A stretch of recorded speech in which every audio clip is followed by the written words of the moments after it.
할렐루야. 우리 주님은 과거에나 지금이나 영원토록 동일하신 분이십니다. 그분의 선하심은 끝이 없고 오늘도 우리가 그분의 신실하심을, 더 큰 신실하심을 발견하는 좋은 기회로 하루를 선물 받았습니다. 우리 9월 5일 토요일 말씀의 실제입니다. 제목은 유일한 조건은 그리스도 안에 있는 것입니다. 우리가 정말 새로운 피조물이 되었는데 그 새로운 피조물이 되는 유일한 조건은 단지 그리스도 안에 있는 것이다 했습니다. 고린도서 5장 17절 말씀 같이 읽겠습니다.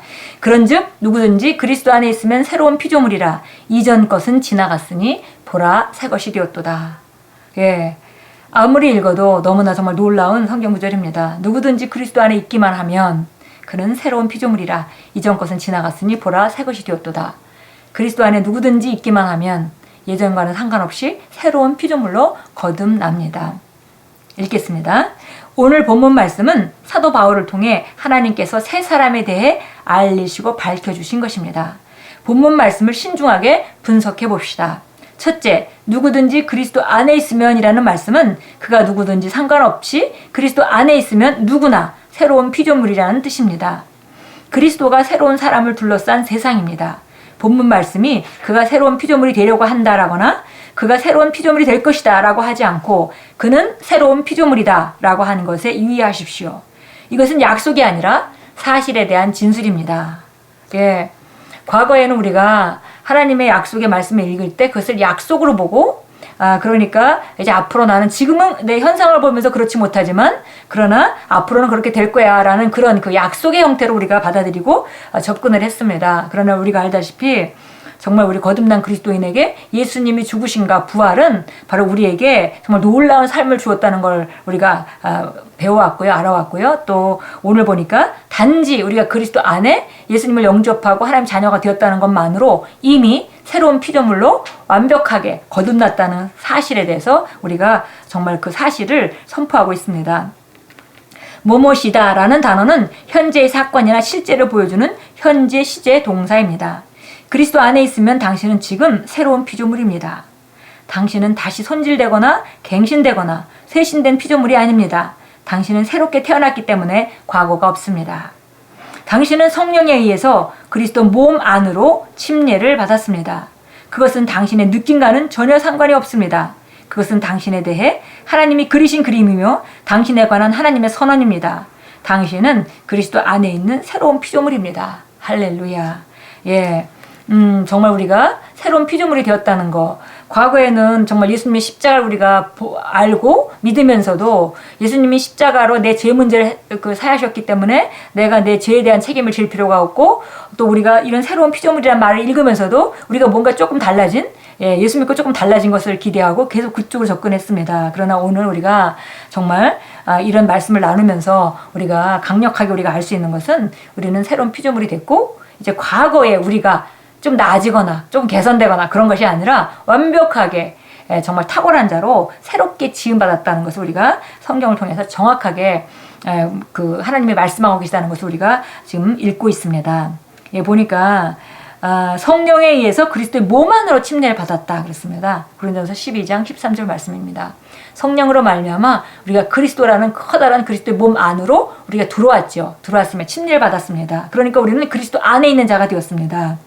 그래서 누구든지 그리스도 안에 있다면 그 사람은 새로운 피조물이 되는 것이다 라고 하나님이 성경을 통해서 분명하게 말씀하고 계십니다.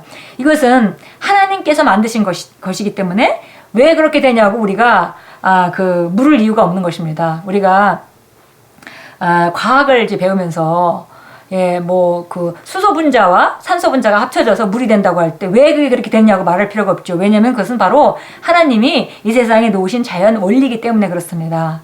아무도 그것을 의문하는 사람은 없습니다. 단지 그렇다는 걸 발견하고 또 여러 가지 실험에 의해서 좀 언제나 정말 그 물이 어떻게 만들어지는지를 발견할 수 있을 뿐이죠. 왜 그렇게 되냐고 아무도 묻는 사람이 없습니다. 그와 똑같이 영적인 영역 안에서 우리가 예수님 안에 그리스도 안에 있으면 새로운 피조물이 되었다는 그 사실, 그것도 하나님께서 계획하신 것이고 하나님께서 우리에게 만드신 일이며 그분에서 이루시고 그분이 선포하는 메시지이기 때문에 우리가 있는 그대로 그냥 받아들이면 되는 것입니다.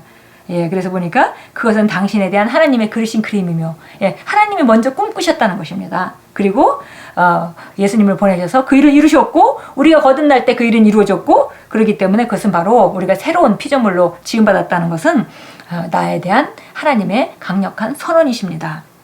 진리만 말하시는 그분의 선언이십니다. 우리는 이제 그리스도 안에 있는 새로운 피조물입니다. 그리스도 예수에 대한 믿음을 통해 당신의 인간의 영은 재창조되었으므로 이제 당신은 그분 안에서 하나님의 의입니다.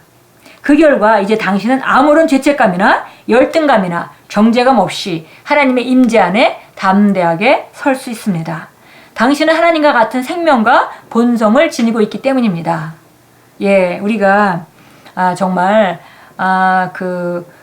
자녀들이 엄마 아빠 앞에서 담대할 수 있는 것 같이 우리는 이제 하나님의 임재 앞에 담대할 수 있습니다.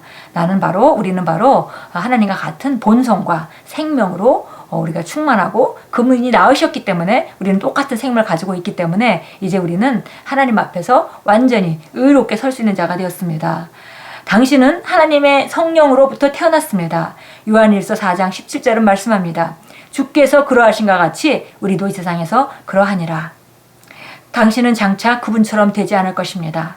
당신은 이미 그분과 같습니다. 앞으로 그렇게 될 것이야 라고 말하는 것이 아니라 이미 우리는 그런 자이다. 이렇게 우리는 선포합니다. 당신은 그분 안에 있고 그분은 당신 안에 계십니다. 당신은 그분과 함께 결합하여 하나의 신성한 피조물이 되었습니다. 하나님을 송축합니다.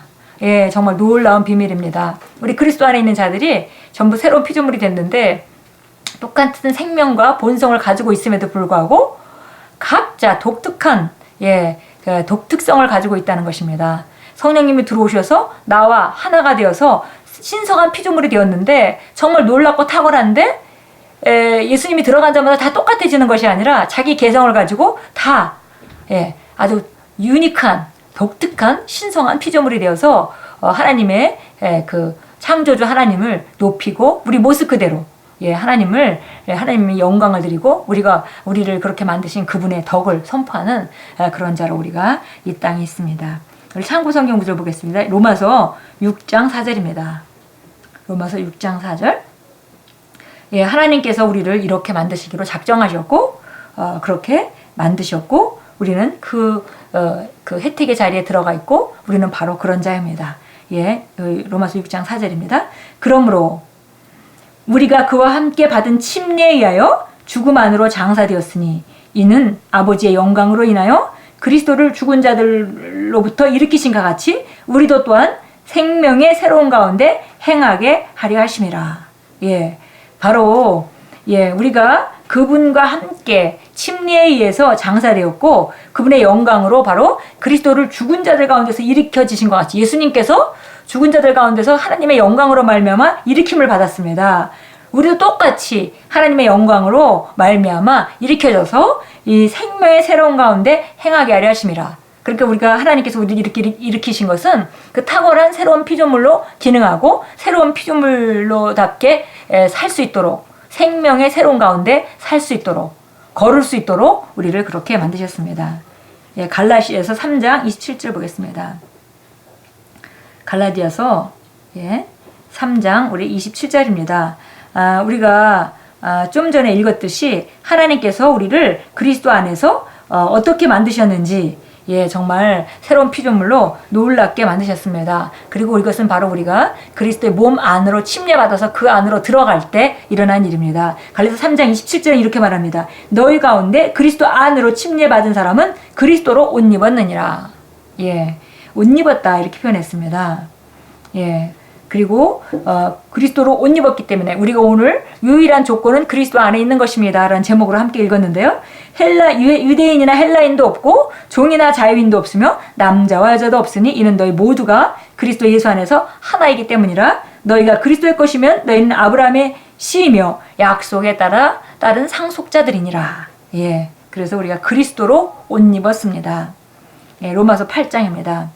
우리 생명의 새로운 가운데 사는 것, 그것은 또 다른 말로 얘기하면 로마서 8장 1절에는 이렇게 표현되어 있습니다. 그러므로 이제 그리스도 예수 안에 있는 자들에게는 결코 정죄함이 없나니 그들은 육신을 따라 행하지 아니하고 성령을 따라 행하느니라. 예, 그러니까 세상 사람들은 세상에 사는 방식이 있습니다.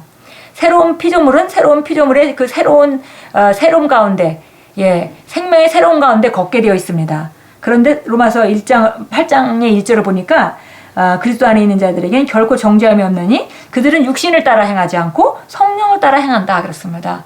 예, 그러니까 우리가 감각적으로 과거에 정말 이 세상에 살던 방식대로 살지 않고 이제 성령을 따라 말씀을 따라 사는 그것이 바로 생명의 새로운 가운데 사는 방식이고, 그럴 때 하나님 주신 탁월한 생명의 능력은 우리 삶 가운데 나타납니다.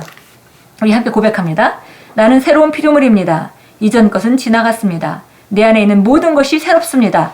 나는 하나님의 상속자, 곧 그리스도와 함께한 공동 상속자입니다. 나는 그리스도 예수 안에서 나에게 주어진 하나님의 은혜로 말미암아 하나님 앞에 설 수 있도록 값없이 호의로 의롭게 되었습니다. 하나님께 영원토록 영광 돌립니다. 아멘. 예, 오늘도 우리가 수시로 정말 우리가 새로운 피조물이라는 거, 그리고 우리가 정말 하나님 앞에 어떤 정죄감이나 열등감 없이 담대 설 수 있는 하나님의 생명과 하나님의 본성으로 충만한 자가 되었다는 것, 예, 그리고 우리는 새로운 피조물의 사고방식이 있고 새로운 피조물의 정말 말이 있으며 생각이 있고 태도가 있다는 것을 알고 생명의 새로운 가운데 걷는 풍성한 하루가 되십시오.